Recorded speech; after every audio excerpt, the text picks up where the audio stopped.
Thank you for tuning in to the GSMC Basketball Podcast, brought to you by the GSMC Sports Network. I'm your host, Nelson, today on this very grim Friday morning, but it's not that grim because there's still basketball to be played and there's a lot of stuff to talk about now. So in the first segment, we are going to be talking about the situation around the G League. I don't really pay attention much to the G League, but given the recent developments around it, Adam Silver recently held a press conference too, so we're going to go ahead and talk about that. And we're also, in the second segment, we're going to talk about how Jokic recently got a triple-double against the Wizards. In the third segment, we're going to have our NBA recap as usual. And we also have our fourth segment as per usual, so stick around for that to find out exactly what that is. Before I begin with this segment, I'd like to remind everybody, as always, please remember to tip and to donate to get your comments recognized. The link is in the description and is displayed below the ticker on every single show segment. That is streamelements.com/gsmcsportsnetwork./tip. Really helps the show, makes the show much more interactive between myself, the host, and you guys, the viewers. Once again, the link is streamelements.com/gsmcsportsnetwork./tip. And with that out of the way, we can go ahead and get into our first segment. But you might notice that there is no title on this one this time. And that's because we have a very special guest. I'd like you guys to meet, one second real quick, Jeremy. Jeremy, how you doing? I'm doing good. How are you? I'm doing great. So just tell the people a little bit about yourself and like what you do and like what podcast you host and things of that nature. Like. Absolutely. My name is Jeremy Lapidus. I am the host of the Sports by GSMC Podcast Network podcast here. I go live 5 o'clock Monday to Friday. We cover just what it sounds like. We cover all different kinds of sports: basketball, football, baseball, hockey, anything that's major news we will be covering. So tune on in. We'll be live there today. And it's not just pros; it's college as well, right? That's right. Yeah. So. Obviously, like, I'm sure you guys are, like, really annoyed at me talking to myself right now. So and not only that, it's also much easier to have a next show host. So forgive me if I look down from the camera because, like, my computer is right here.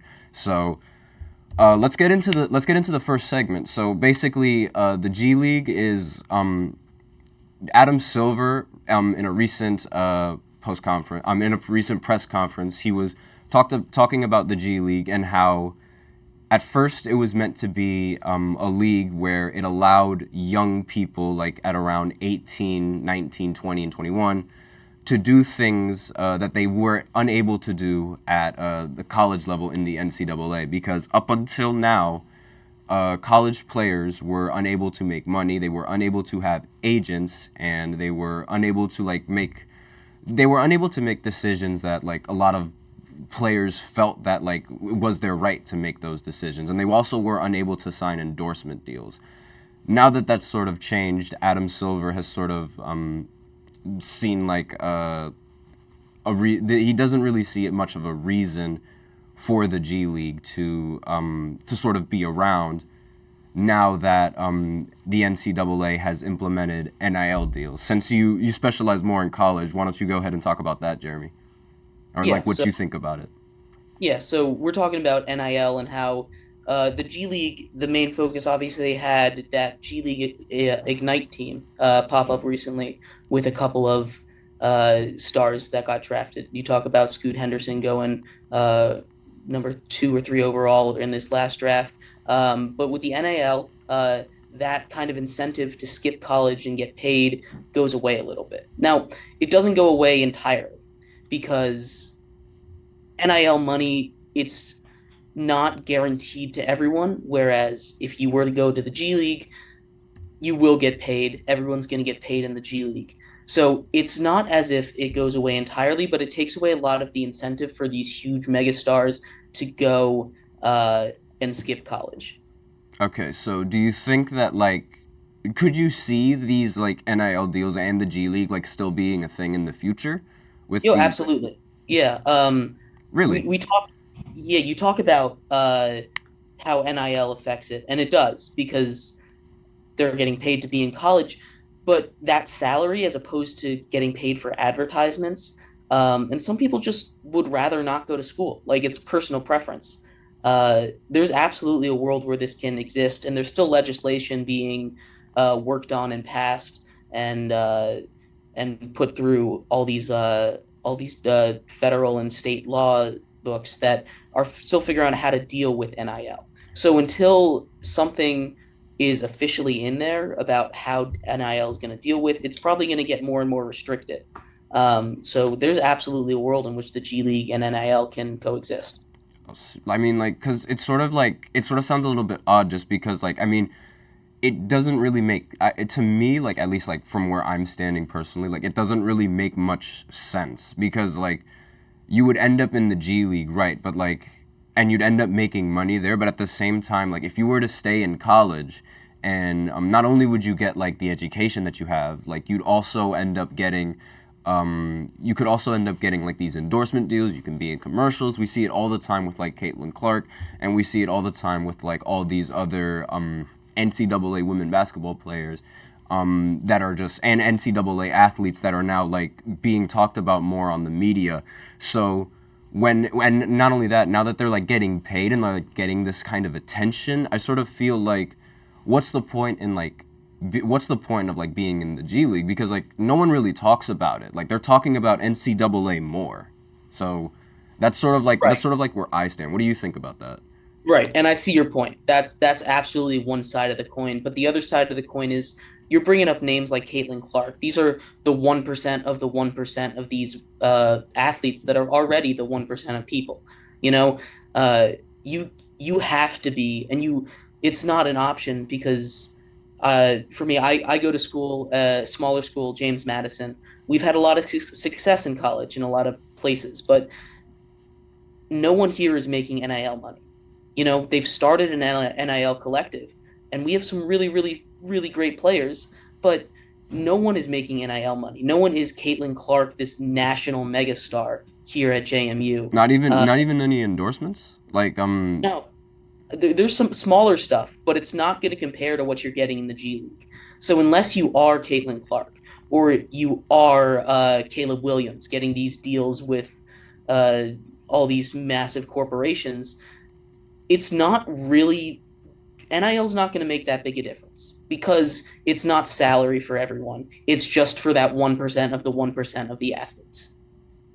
Right. I see what you mean, like in the sense that like not everybody like is gonna be worth that money like in the end, and sort of I guess like having like the G League still, but like I mean, so what do you think? What do you think are Adam Silver's like plans like with this like with the G League? Do you think he's gonna like try to continue to like keep it, because like it seems like he sort of wants these young athletes to like go to college and to have an education. That's sort of what it seems like, at least Right. like from So how he was talking.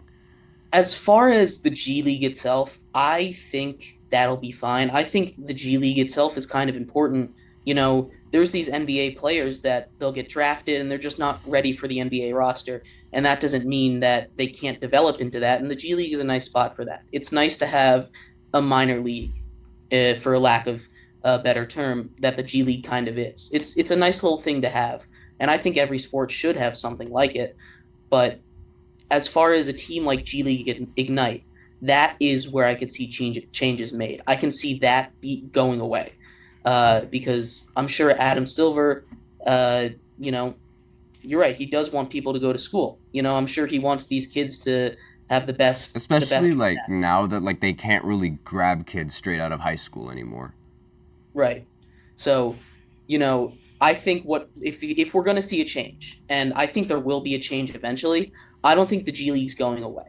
I think that is too far of a reaction. I think that's too much. It's gonna lead to a lot more harm than good.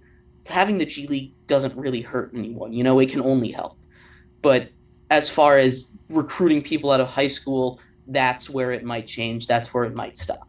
That's the changes I can see happening.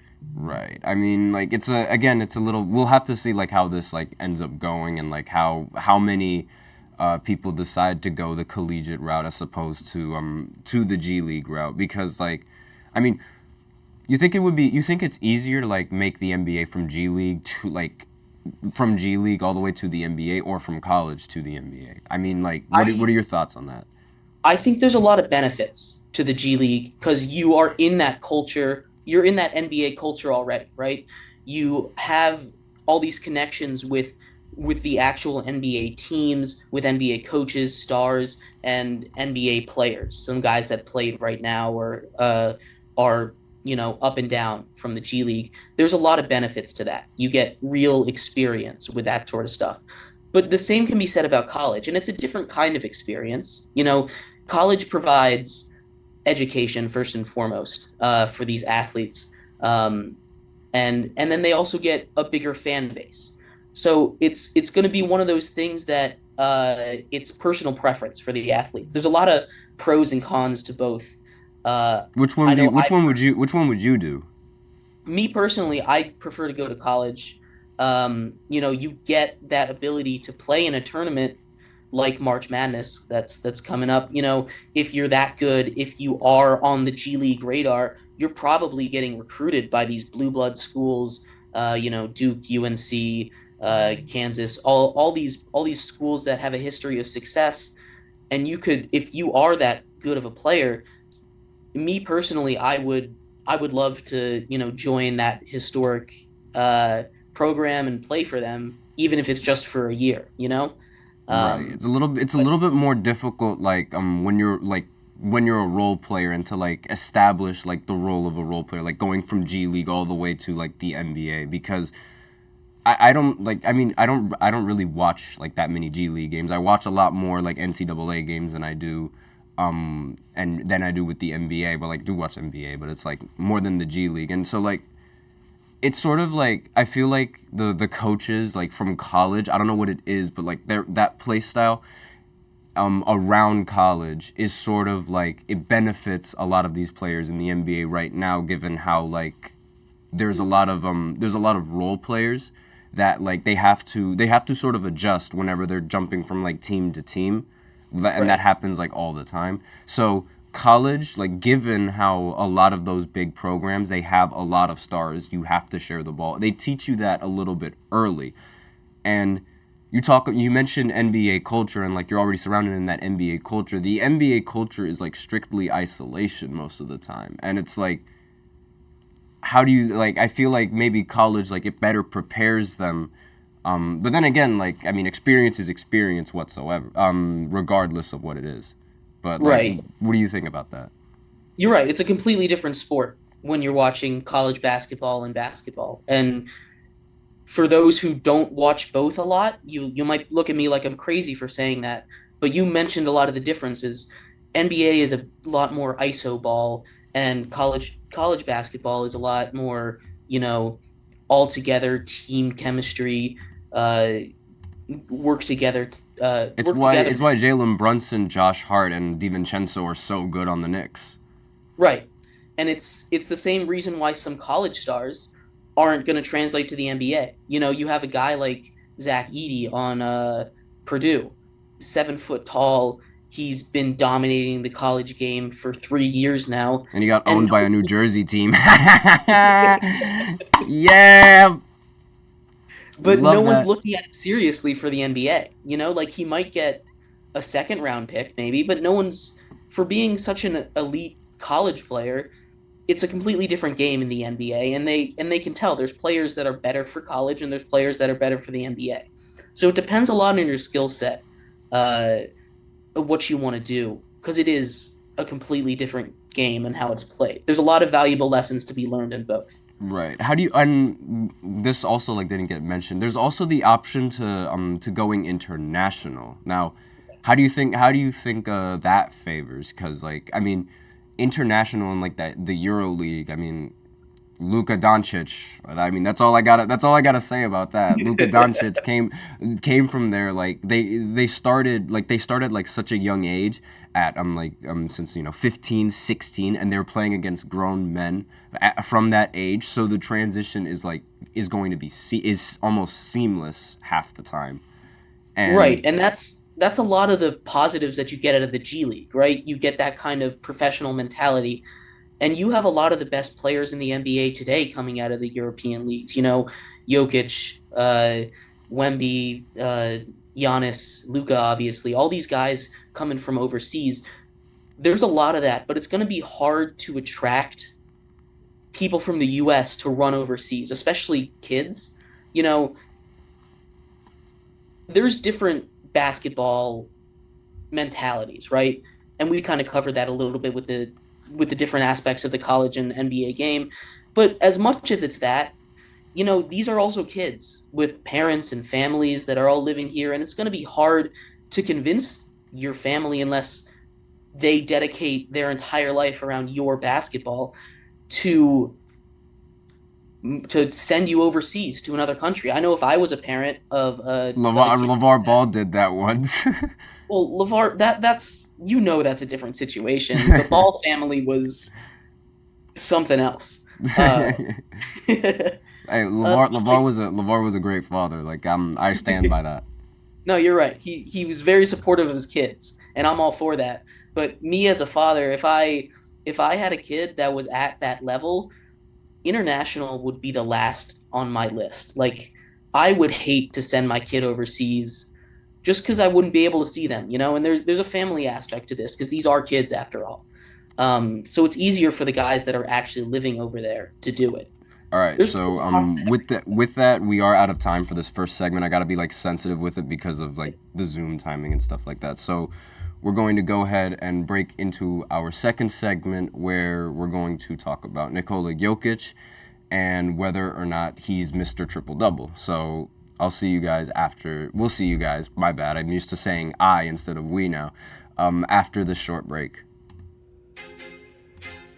I feel like I'm losing my